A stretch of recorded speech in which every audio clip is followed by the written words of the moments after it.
আজকে নিয়ে নিয়েছি নারকেল, এলাচ, চিনির গুঁড়ো। আমি পিস পিস করে কেটে নেব। এই দেখুন এই নারকেলগুলো আমি কেটে নিয়েছি এরকম লম্বা লম্বা করে। এবার এই কোনাগুলো, এই চারদিকে কোনাগুলো আমি কেটে নেবো, কেটে আপনাদের দেখাচ্ছি। এই যে দেখুন আমি এই যে এই চার কোনা, এই যে এইভাবে চার কোনাগুলো কাটবো আস্তে আস্তে। এই যে দেখুন আমি আরেকটা করে দেখাচ্ছি। এই যে দেখুন এই যে চারদিকের কোনা এভাবে কাটতে হবে।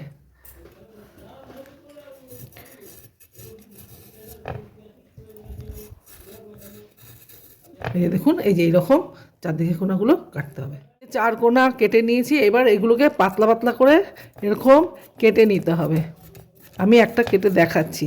এই যে দেখুন এইরকম পাতলা পাতলা করে কেটে নিতে হবে, এরকম পাতলা পাতলা করে কেটে নিতে হবে। দেখুন আমার সবকটা নারকেল কাটা হয়েছে। এই যে প্রত্যেকটা নারকেল এরকম চিড়ের মতন করে কেটে নিতে হবে। এবার এটাকে আমি কড়াতে ঢেলে দিচ্ছি। এই যে নারকেলটা আমি দিয়ে দিয়েছি, এবার এর মধ্যে আমি পরিমাণ চিনি দিয়ে দেবো। চিনিটা আমি মিক্সিতে গুঁড়ো করে নিয়েছিলাম। দিয়ে এবার এটাকে ভালো করে নেড়ে নেব।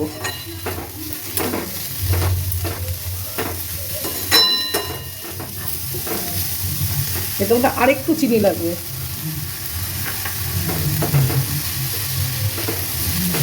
এবার এটাকে যতক্ষণ না ভাজা ভাজা মতন হবে, জলটা টেনে যাবে, ততক্ষণ আমি এটা নেড়েই যেতে হবে। এটা কিন্তু দেখুন আমার এটা দেখুন এই যে ভাজা ভাজা হয়ে একদম ঝুরঝুরা হয়ে গেছে।